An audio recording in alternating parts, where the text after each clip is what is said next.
Sani puwersa ang dalawang Pinoy coach sa NBA. Biyaheng Miami si Alapag, tara kwentuhan.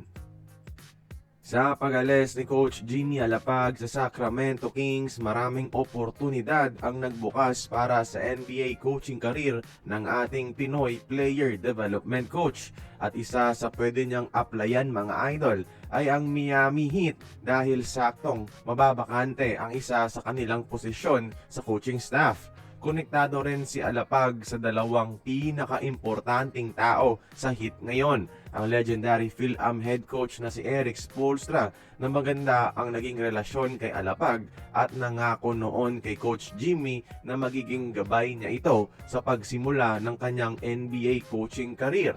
At syempre, ang lead guard ng Miami Heat na bumuhat sa kanila noong play-in na si Davion Mitchell mga idol, na dati nang dinevelop ni Alapag sa Sacramento at nagbunga sa Heat culture.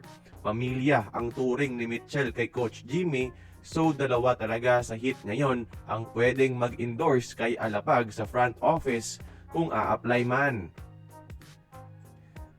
In terms of fit mga idol, perfect din naman si Alapag sa tinatawag nilang Heat culture. Sa Kings kasi, proven ang pag-develop niya sa mga undrafted at underrated players para maging solid role players, which is brand talaga ng Miami sa NBA. May batang prospect ang Heat ngayon na si Nikola Jovic na di pa talaga completely nade-develop ng maayos sa NBA. So baka si Alapag na ang sagot dito para ma-unlock ang kanyang full potential. Magandang possibility na ito mga idol kung mapupunta sa Heat si Alapag.